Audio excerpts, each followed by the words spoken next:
Hello and welcome to the fourth episode of the second series of Payara Podcast dedicated to Java community. My name is Dominika Tasarz-Sochacka, and as a host of this podcast, I get to speak to some of the most experienced Java community leaders, and this month was no different. For this episode, I had a really nice chat with Richard Fichtner, the leader of JUG Oberpfalz. Richard is a Java champion with 20 years of experience in the software industry. He's the CEO and principal software architect at XDEV. He's actively contributing to the open source community through projects like RapidClipse and advocating for the best practices in Apache Maven. Some of you may recognize him from many Java industry events as he's a frequent conference speaker, but he's also known as the face of JCon Conference as one of the organizers of this very popular Central Europe-based Java event. During our conversation for Payara Podcast, we talked about the history of JCon and JUG Oberpfalz, with Richard sharing some interesting stories about running both small, rural-based JUG and a large, very popular Java conference. We discussed challenges that organizers of Java communities often face and how you can overcome them by perseverance, learning from your mistakes, and most importantly, working together as a community and learning from each other's experiences. Tune in to learn more about Java community with this episode of the Java User Group Spotlight with JUG Oberpfalz. Hi, Richard. Thank you for joining me for the Payara Podcast today. Hey, thanks for having me. It was great to meet you at Java One. It's been a month already. I only realized today when I looked at the calendar. I don't know about you, but I really enjoyed the event and meeting everyone and seeing all of the familiar faces, some of them for the first time. How was that for you? Yeah, it was great to see Java One back. It's a milestone event, and a lot of folks missed it, including me. Not being there last year, and it's cool that it's back, and it had a good vibe too this year. So I really enjoyed it. Yeah, no, same here, and I had those heard those comments a lot that people were really happy to see it back, and now we'll see where it takes us next year. But yeah, definitely a good place to catch up with people and to meet people. So yeah, great way to start the year, I guess. With all of the other events that are coming up as well or have happened already since. So for the Payara Podcast this year, I really am focusing on Java user groups. So obviously, one of the reasons why I really wanted to have a chat with you, because you are one of the Java user group leaders in Germany. So can you tell us a bit more about your Java user group, especially for those that don't know you yet? How you started and what's your role within your local Java community right now? Yeah, sure. So our Java user group is called Java User Group Oberpfalz. Oberpfalz is an area in Bavaria. So Bavaria is a state of Germany. Of course, all the Bavarian people think it's the best state, of course, but I think that's just a given, right? So yeah, we are one of the bigger Java user groups in Germany. In Germany and Austria and Switzerland, there are around 40 Java user groups. So there is a very vibrant ecosystem of Java user groups. Some are smaller, some are bigger. And JUG Oberpfalz is kind of special because we run JCon together with the Java Pro magazine. And this gives us a lot of visibility. And during the pandemic, we had a lot of people come to us because we were one of the first Java user groups that moved virtual, and we were pretty consistent while we were virtual. And these days we are pretty much back to in-person meetings. Of course, we do sometimes some virtual meetings, but we try to keep it in person and stimulate the exchange with developers in a room and try to be a little bit away from virtual meetings. Yeah, that it's interesting that you say that, and because that's one of the maybe in a way challenges, but also benefits of the last couple of years. How Java user groups have been turning into those hybrids now rather than face-to-face ones. And I've heard that before from many. I don't think any. You did mention that you are back to face-to-face meetings now. So is that the case for? Is it only face-to-face, or do you also record? Do you consider, are you hybrid at all, or is it really 100% face-to-face meetings only? It's either face-to-face or all online, because our experience is, and I have very strong opinions about this, hybrid is really, really hard to do good. And it didn't work out for us. So one of the main challenges is the speaker has to interact with the audience that really actually came to the venue, and also with the audience online. And then you have to have good tech in place. And for us, the benefit, the real benefit, is conversation. It's not only like we are not want to be a challenger for YouTube. So if you have online content or video recorded content that is much better on YouTube, or if you have a great session, that is cool. But for us, JUGs or Java user groups are much more than just the content. It's all about interaction of people, and we find that this is really hard to do online. Especially in Germany, where people are very, very data protective, I would say. So we have a lot of things going around with personal data, and people don't want to be seen online or ask questions. And especially if you work for a bigger company, you don't want to be seen online somewhere where you ask questions that would help you in your day-to-day business, but you can't ask them, or you don't want to be recorded asking them, and then I get fired or something. I don't think anybody will get fired for that, but people are afraid and very cautious about the data. No, and that makes sense. And you're not the first one that says that. And we actually had this conversation within my team just, I think, after one of the recent events that we went to, that in a way, some people are very, very pro online events and hybrid events as well. But at the same time, I heard a lot of sort of voices from my team saying that it kills some of the, especially with Java user groups, it kills some of the benefit of those, because you would go in and there's this sort of the sense of security that you can say things out loud, not necessarily wrong things, but things that would be considered either private or not something that you would want to record and have repeated, but you may want to mention as a good example, even like a customer name, or suggest a customer. You don't even have to mention the name. But you will not say that if you know that you are recorded. So it does limit things that you can say or things that you can share. And I've heard that before. So it's definitely the case. And yes, definitely with Germany, it's a little bit more difficult because all of the GDPR and other regulations that I've noticed as well from an attendee point of view and a person that is organizing exhibitions, attendance. Yes, there's definitely more rules there, which is good. But yeah, you have to adapt. So again, that's great to be able to talk to you and compare with other Java user groups in different locations, how they deal with that, because for some of them this may not be as big of an issue.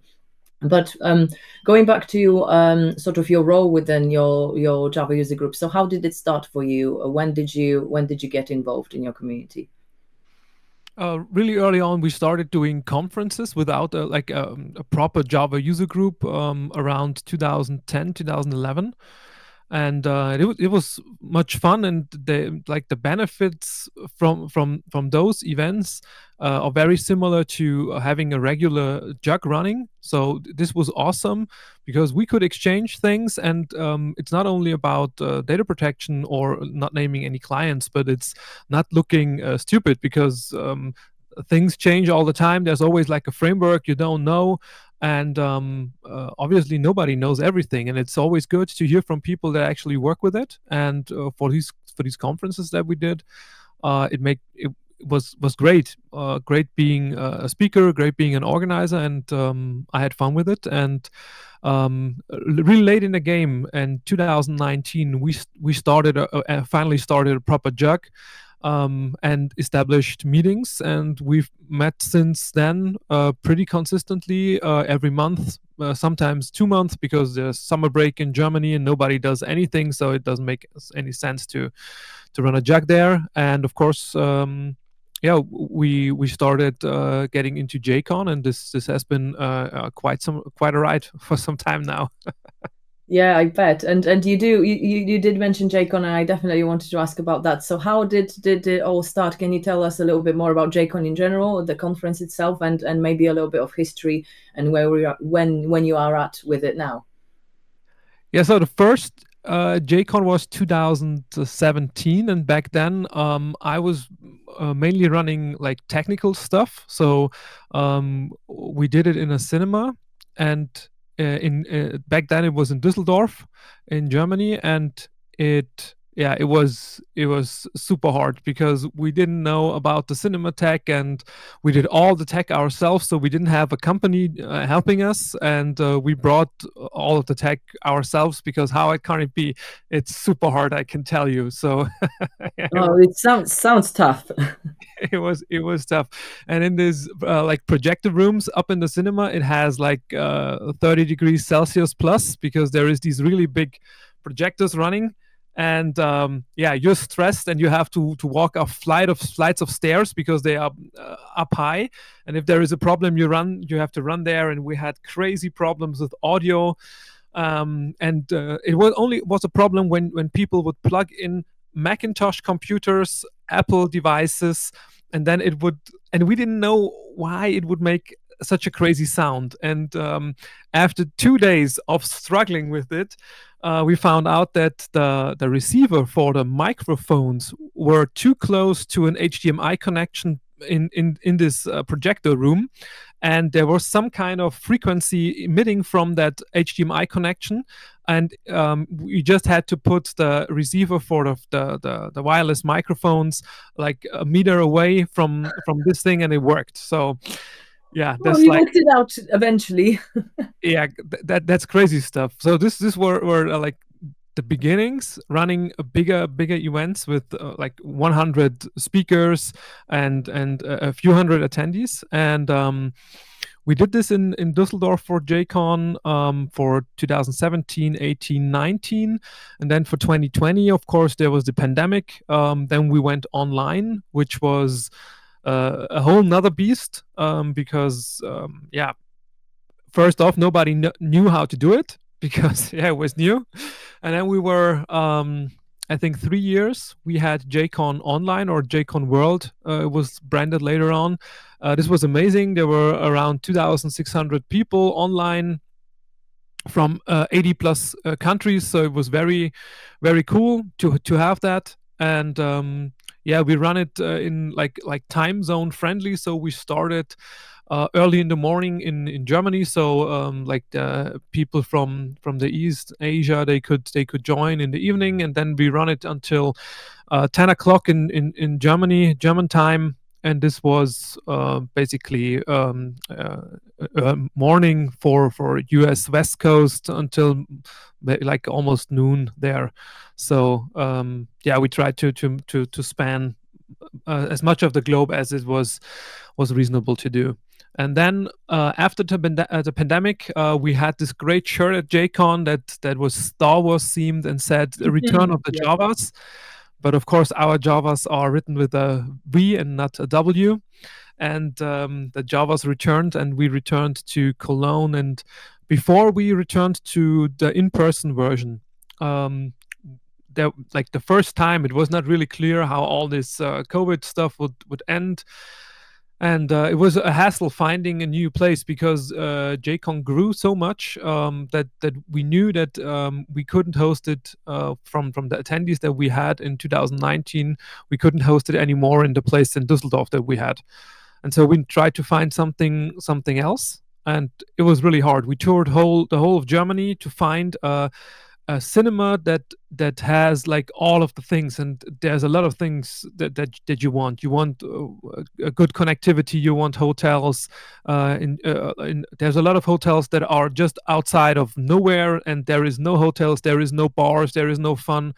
Then you want good Wi-Fi or internet connection. You would be surprised how much cinemas don't even have good bandwidth.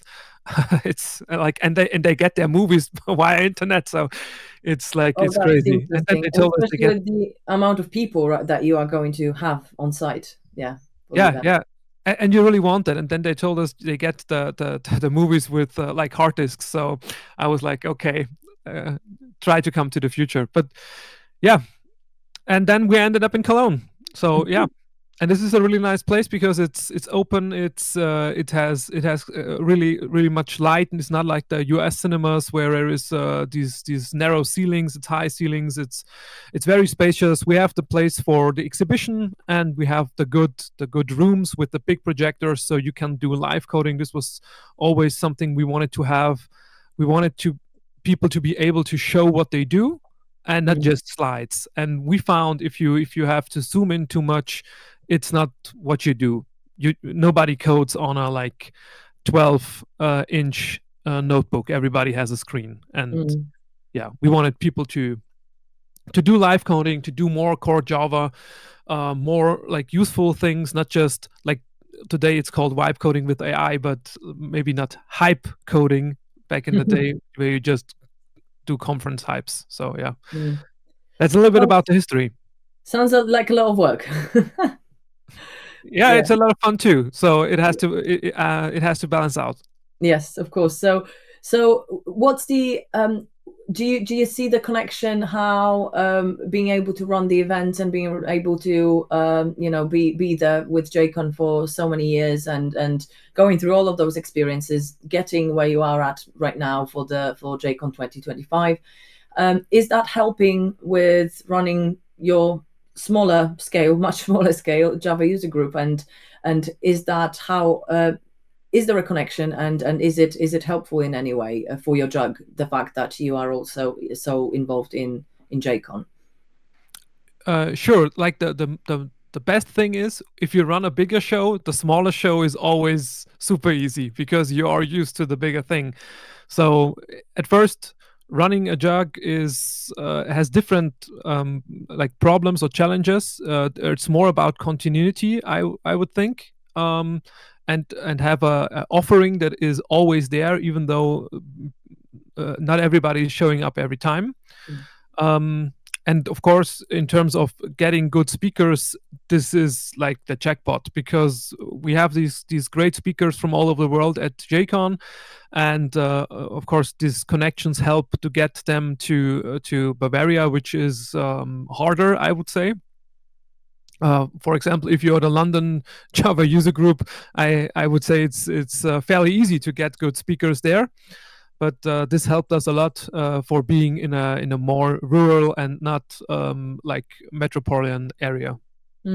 Yeah, and it's a really good point because some of the JUGs are in those really good cities like Chicago, London, but even those don't necessarily get a lot of people there. It very much depends on the month and the topic, but it's still really important that we try with those local ones, with those more localized ones, like the one in Bavaria. In your case, there used to be one in my local area, so because I am 2.5 hours from London, so that's not really considered local, but it's not that far either if I needed to go. But I would not, if I wanted to go to my local JUG, I would not go to London, not as a regular attendee. That would definitely not be my commute after work or something.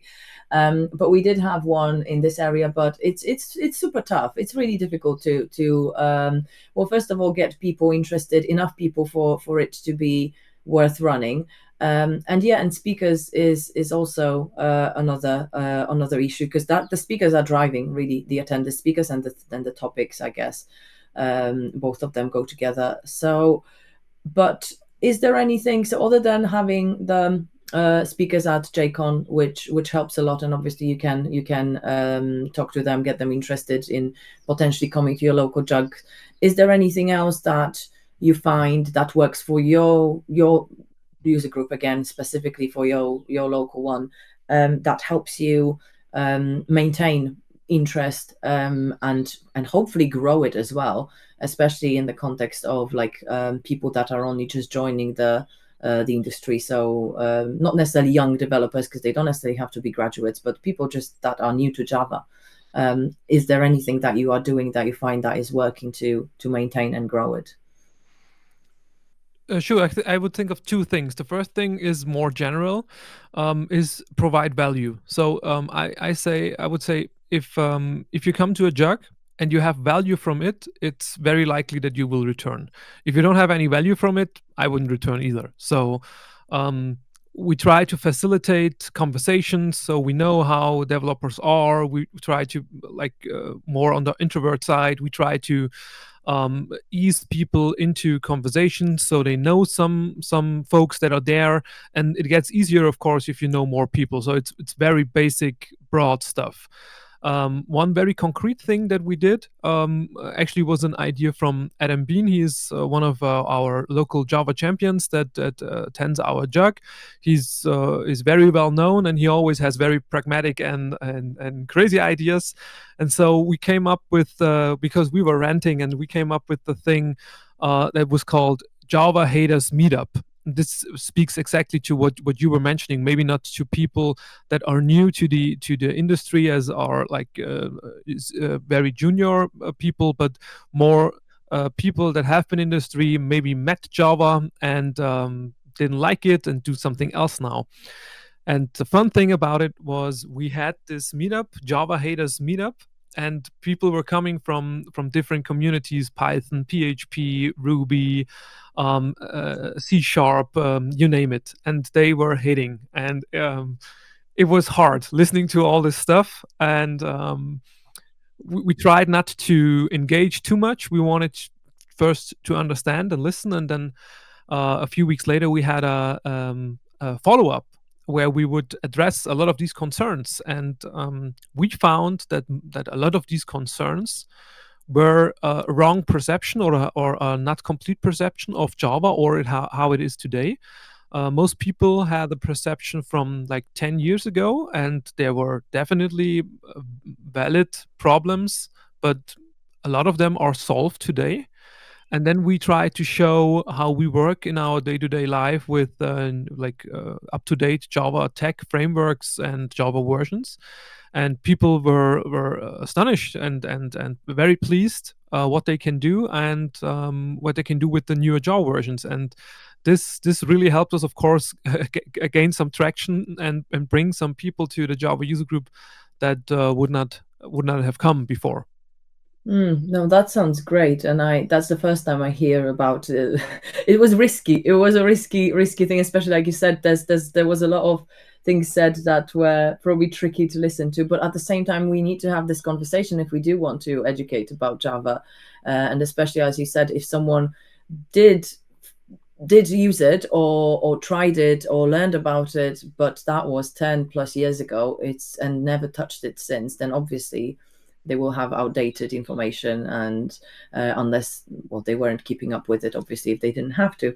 But that's big. So do you want to do something like this again in some time to get a new bunch of people and just sort of evangelize a little bit more, maybe turn some people over to the I don't want what side, good side, bad side, Java side. Let's stay neutral. I know we're not neutral, obviously. Obviously not. No, of course, yeah. We not only do that, we also reach out to local schools or universities, and there, as you said, there is not a good or a bad side or a dark or light side. I would say it's the Java side, and the Java side has a lot of benefits for people and their lives. The community is vibrant. It's good. It's very positive. And also like job stability, I would say, is very good in the Java realm. Not being dependent on a single company, but on a whole bunch of great companies that have JDKs. And also in the Jakarta e-space, a lot of companies that contribute to a standard. And what I find when I talk to like teachers or professors or students, and I say, hey, there is a tech stack that is supported not only by Oracle but IBM, Microsoft, Amazon. There are players like Azul that have JVMs, or Bellsoft. And of course, if you think China will take over, there's always Alibaba that has its own JVM. So I feel pretty safe, like career-wise in the Java space. And of course, we're biased, but hey, I think we have good arguments. Exactly, and I I like how that you mentioned that you are working with universities, with local schools. So how is that going? Because that's another thing that is a recurring theme in those conversations with JUG leaders, that a lot of them do work with universities. Some of them don't, but they would like to, and it's a very, very big mixture of successful and unsuccessful stories. So what is your story with working with those educational in sort of whether that's universities or schools, but educational sector, basically those that might be adopting Java at this very, very early stage? Yeah, it's always a story about people. If there is people in the teacher professor space that want to do something, it's always a good experience, and you can force nothing. If they don't see the value or don't see that this is something they want to engage with, there's nothing to be gained. And that's the main thing. And we had some good experiences, some not like bad, but some like unsuccessful, I would say. But it's always, there has to be somebody driving that and seeing the value, and finding those people, I think, is the key to success here. So from your experience, have you found that Java is part of the curriculum, or is it something that needs to be introduced externally, like via Java user group collaboration?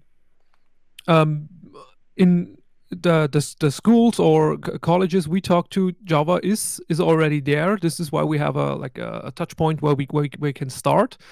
This is really good. But what we find is that the lessons are not up to date. And this is also something where the bad rap of Java at the younger demographic comes from. Because if you get taught Java 1.8 and you can have Python, I might also go for Python, but that's not really a reasonable comparison.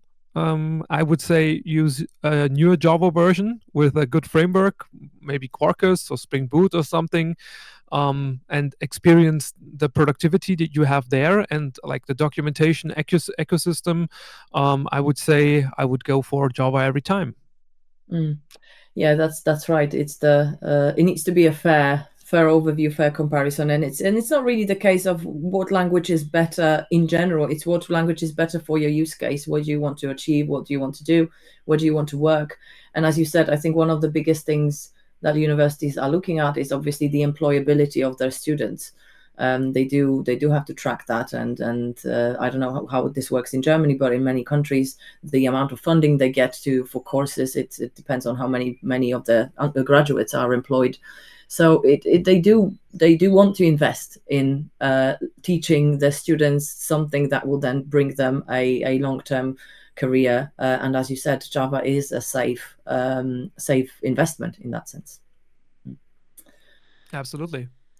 So, thinking about being a leader of quite, like you said, quite rural, not a big city-based Java user group, what advice would you give to someone who might want to launch or reinvigorate the Java user group that is maybe not necessarily based in such a populated area, or maybe area that because of geographical location has some issues? And one of those is actually the one that is quite close to me, and I've been sort of toying around with the idea of maybe I should lead that, try and pick this up. But I do personally find it quite daunting where to start if I start thinking about it. I don't know if you have any advice on how someone can kick that off for the local community. Yeah, just do it. Like the hardest part is starting.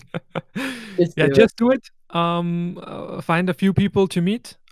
Try to have some consistency, and even if it's only 3, 4, 5 people, you can still have fun, exchange, and try to start. If it's so, there's other logistics involved. So for example, there is a Java user group mailing list. So if you're thinking about starting something, get in touch with the folks from Oracle, from the Oracle Java DevRel team. They will help you navigate and support you on the first steps and get you onboarded there. And then once you are in this mailing list, you can ask. I think there will be people that want to help you with advice. Other than this, then there is like getting speakers. This would also help being on that mailing list to get some speakers involved. That should be not too stressful. Then there is the thing about where to meet and sponsorship for like beer, pizzas, whatever. And I have a very different scenario than most of the Java user groups that I've talked to before. Most of them have a good time doing this at some company where maybe a smaller or larger company will sponsor office space and also pizza and drinks. For us in the very rural area where we are, this is highly forbidden because the employer market is very different than in London. And people are like not very happy if the employers, for example, if their people go to another company and have Java user group meetings there. This is why we meet in neutral locations. So in Bavaria, this is common to meet in a brewery. So for many times we have met in a brewery, which is also a good gig for speakers because they like that very much. And the brewery and it also has it's at the same time it's a hotel, so you can just go upstairs and sleep once you're done with all the jug and all the beer. Having some fun is also a good thing, and maybe not being in an office or in a business business context, I would say, can also help have a good time, exchange, ask maybe questions that feel stupid. I don't know how I would feel if I'm in a Google office and I ask about something that I should really know, or at least I think I should really know that. I would be not as comfortable as in a brewery after 2 beers. So. No, that's really good advice, and very localized, because like you said, for some jugs, meeting on site at some big company office would be an obvious thing, because that's the almost only locations you have to choose from, especially when this is already paid by a sponsor.